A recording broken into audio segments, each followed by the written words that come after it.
આપણી સાથે પોરબંદર બેઠકથી જે વિધાનસભામાં ચૂંટાયેલા ઉમેદવાર છે અર્જુનભાઈ મોઢવાડિયા, જેમણે આજે શપથવિધિ લીધી છે અને તેમના સાથે સીધી વાત કરીશું. અર્જુનભાઈ, કોંગ્રેસમાંથી ભારતીય જનતા પાર્ટીમાં તમે જોડાયા છો અને જનતાના સતત જે મુદ્દા તમે વિધાનસભામાં ઉઠાવતા રહેતા હતા, હવે ભાજપમાં ગયા પછી કેવું રહેશે રોલ આપનો?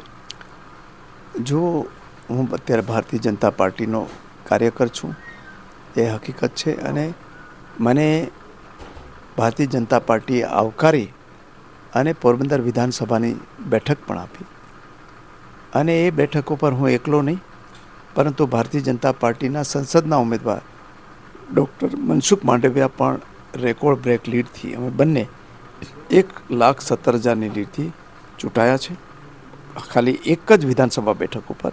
અને મનસુખભાઈનો જે ટોટલ લીડ છે એ 3,85,000 જેટલી થાય છે. પોરબંદરની જનતાની જે અપેક્ષાઓ છે એ પરિપૂર્ણ કરવાની હું કોશિશ કરતો રહેવાનો છું.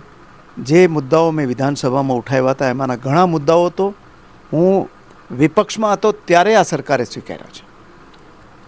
દાખલા તરીકે મેં માગણી કરી કે પોરબંદર અને નડિયાદ બંને જે નગરો છે એને મહાનગરપાલિકા આપવી જોઈએ. એ વિધાનસભામાં તરત જ 4-5 દિવસ પછી એની જાહેરાત થઈ. પોરબંદરની અંદર જે અમારે ત્યાં બરડા અભયારણ્ય છે, ત્યાં જંગલ સફારી શરૂ કરવી જોઈએ, એ પણ બજેટમાં સમાવેશ કરવામાં આવ્યો. જે જૂના હેરિટેજ બિલ્ડિંગો છે એ હેરિટેજ બિલ્ડિંગનું હેરિટેજ રિસ્ટોરેશન થવું જોઈએ, એ પણ ત્યાં સ્વીકાર કરવામાં આવ્યો છે.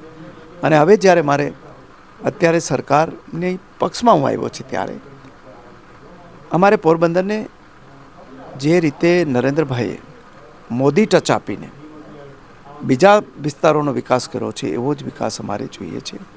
અને એ વિકાસ એવો છે કે અહીંયા ગાંધીનગરમાં ગિફ્ટ સિટી બન્યું, આજે વિશ્વનું ફાઇનાન્શિયલ કેપિટલ બનવા તરફ જઈ રહ્યું છે. હું સૌથી વધારે ટીકા કરનારો તો મોદી સાહેબે રણોત્સવ શરૂ કર્યો ત્યારે. એ રણોત્સવની અંદર ધોરડો વિલેજ આજે વિશ્વનું શ્રેષ્ઠ પ્રવાસન વિલેજ બન્યું છે અને વિસ્તાર ધમધમવા માંડ્યો છે. વારાણસીની અંદર કાશી કોરિડોર બન્યો. તો શ્રદ્ધા કેન્દ્રની વાત માત્ર નથી કરતો, શ્રદ્ધા તો લોકોની હતી ને બહેનો, પરંતુ પ્રવાસધામ બનીને આજે ત્યાં એની આર્થિક જે વિકાસ થઈ રહ્યો છે એ બધાને લોકોની નજર સામે છે. ખાલી અયોધ્યાની અંદર રામ મંદિર બન્યા પછી 4 મહિનાની અંદર 2 કરોડ પ્રવાસીઓ આવ્યા. આપણે ત્યાં સ્ટેચ્યુ ઓફ યુનિટી બનાવ્યું. હું એમ કહેતો હતો કે નાની કે મોટી જે સ્ટેચ્યુ બને એનાથી શું ફરક પડે, પરંતુ આજે સરદાર સાહેબનું મેમોરિયલ તો બન્યું, પણ એ પ્રવાસધામ બન્યું, એને કારણે આજુબાજુનો વિકાસ થયો. એ જ રીતે પોરબંદર પણ મહાત્મા ગાંધીની જન્મભૂમિ છે, તો એને પણ મોદી ટચ આપીને અમે એને પણ વિશ્વના નકશાની અંદર સ્થાન મળે, પ્રવાસન ધામ બને. મેમોરિયલ બનેલું છે પણ પ્રવાસન ધામ તરીકે વિકસિત નથી થયું, તો એ પ્રવાસન ધામ બનાવવું છે. અને એમાં આ દરિયા કિનારો છે, અમારી પાસે અભયારણ્યો છે, આ બધા વિકસાવીને એ પ્રવાસધામ મારફતે બધાને રોજગારી મળે, વેપાર ધંધા ઉદ્યોગોનો વિકાસ થાય, માછીમારી જે વ્યવસાય છે એનો વિકાસ થાય, ખેતીવાડીનો વિકાસ થાય, એના માટે કામ કરવાના છીએ. ગુજરાતમાં જે દરિયાઈ પ્રદેશ ત્યાં માછીમારોના એક સતત પ્રશ્નો રહેતા હોય છે. તો હવે કેન્દ્રમાં પણ હવે એનડીએની સરકાર બની છે, ગુજરાતમાં ભારતીય જનતા પાર્ટીની છે, તો આ જે પ્રશ્નોના નિરાકરણ માટે તમારા પાસે એક રાજકારણનો બહોળો અનુભવ પણ છે, તો કેવી રીતે તમે એનું કામ લેશો? ફિશરીઝ વ્યવસાયની અંદર ખૂબ મોટી ક્ષમતાઓ પડેલી છે અને ખાસ કરીને એના માટે પ્રધાનમંત્રીએ પહેલી જ વખત પ્રધાનમંત્રી મત્સ્ય સંપદા યોજના જાહેર કરી છે. જે વિસ્તાર અનએક્સપ્લોર રહ્યો છે, જેનું આપણે જોઈએ એવું એની ક્ષમતાનો વિકાસ નથી કર્યો, એ છે ડીપ સી ફિશિંગ, જે ઊંડા દરિયાની અંદર ફિશિંગ કરવું. અને ત્યાં કોઈ રોકટોક નથી. ચાઇના, તાઇવાન સહિતના અનેક દેશો ત્યાં ફિશિંગ કરી રહ્યા છે, પણ આપણે પાછળ રહી ગયા છે.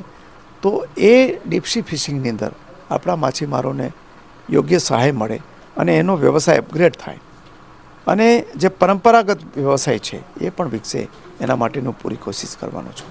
ગુજરાતમાં આ વખતે જે લોકસભાના સાથે વિધાનસભાની જે ચૂંટણી થઈ, પ્રદેશ પ્રમુખ સી આર પાટીલ કહેતા હતા કે 5 લાખની લીડ અને 26 બેઠકો, અને કોંગ્રેસ પક્ષ જે નિષ્ક્રિય છે, લોકો એમનાથી દૂર જઈ રહ્યા છે એવી આપે વાત પણ કરી હતી, અને કોંગ્રેસ આ બેઠક એક જીતી ગઈ, તેને કેવી રીતે આપ જોઈ રહ્યા છો? જુઓ, આજે 25 બેઠકો જે ચૂંટણી હતી, એક તો બિનહરીફ થયા, એક સીટ તો સુરતની, અને બાકીની 25 બેઠકો છે એમાં એક બેઠકને બાદ કરો તો મોટા ભાગમાં આ વખતે રેકોર્ડ બ્રેક લીડ મળી છે, જે ક્યારેય ન મળી હોય. એટલી એક બેઠક હેરા છે, એના માટેના કોઈક સ્થાનિક કારણો હશે, અને એ ભારતીય જનતા પાર્ટીનું નેતૃત્વ હંમેશા ટાર્ગેટ ઊંચો જ રાખે છે. 182માંથી 182નો ટાર્ગેટ આપેલો હતો, ત્યારે બધા માનતા હતા કે આવા ટાર્ગેટ છે એ હાસ્યાસ્પદ છે, અને એમાંથી 156 બેઠકો આવી. ત્યારે પણ અહીંયાના પ્રદેશ પ્રમુખે કહ્યું કે મને આ જે 156 બેઠકોથી મને આનંદ નથી, મારે તો 182 જોઈતી હતી, અને એના માટેની પ્રયાસ કરવાના હતા. એટલે ટાર્ગેટ હંમેશા ઊંચો જ હોય છે. એમાં એકાદ ઓછી આવી છે તો એના માટે સુધારો કરીને આગલી ચૂંટણીઓમાં વખતમાં કેવી રીતે ત્યાં પક્ષ મજબૂત થાય એ માટેના પ્રયાસો થશે જ. અર્જુનભાઈ, એક અંતિમ પ્રશ્ન છે. તમારા પાસે રાજકારણનો એક બહોળો અનુભવ છે, લોકો સાથે તમે સીધા જોડાયેલા છો. આવનારા સમયમાં સરકારમાં એક રિસફલિંગ થઈ શકે એવી વાત આવી રહી છે. તમારો અનુભવ જોતાં તમને કેબિનેટ કક્ષાનો એક દરજ્જો મળે એવી પણ એક વાત છે. શું કહેશો એના વિશે?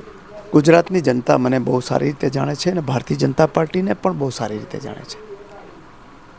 ભારતીય જનતા પાર્ટી કોઈને શરતો સાથે ભારતીય જનતા પાર્ટીમાં જોડે એવું હોતું નથી. મારો સ્વભાવ પણ એવો શરતો સાથે ક્યાંય જવાનું કોઈ દિવસ હું પસંદ કરતો નથી. સમર્પિત ભાવ સાથે ભારતીય જનતા પાર્ટીમાં જોડાયા છે.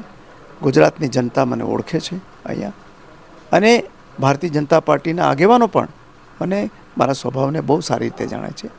એટલે મને જે ભૂમિકા અત્યારે મળેલી છે, જે સન્માન મને મળ્યું છે અહીંયા, નેતૃત્વ તરફથી સન્માન મળ્યું છે, એને હું ખૂબ નમ્ર ભાવે એનો આભાર માનું છું કે એમણે મને આટલા વર્ષો ટીકાકાર રહ્યો હોવા છતાં એમના બધાના માત્ર રાજકીય રીતે આવકાર નથી આપ્યો, બધાએ દિલથી આવકાર આપ્યો છે. એટલે હું એમનો આભારી છું. પાર્ટી ઓફર કરે છે મંત્રી પદની, તો એ કાલ્પનિક પ્રશ્ન છે, કાલ્પનિક. જે જરૂરથી આ હતા પોરબંદર બેઠકના જે ચૂંટાયેલા ધારાસભ્ય છે અર્જુનભાઈ મોઢવડિયા, જેમની ઘણા સમયથી એક ચર્ચા ચાલી રહી છે કે આવનારા સમયમાં જે ગુજરાત સરકારમાં રિસફલિંગ થાય, મંત્રીમંડળનું વિસ્તરણ થાય, તો તેવી સ્થિતિમાં તેમને કેબિનેટ કક્ષાનો પણ દરજ્જો મળી શકે તેવી વાત ચાલતી હતી, અને તેમના સાથે અમે સીધી વાત કરી છે. જો કે તેમણે આ બાબતે કોઈ સ્પષ્ટ ઉચ્ચાર કે ફોડ પાડ્યો નથી. આ પ્રકારના સમાચાર જોવા માટે નવજીવન ન્યૂઝ ચેનલને જોતા રહો. નમસ્કાર.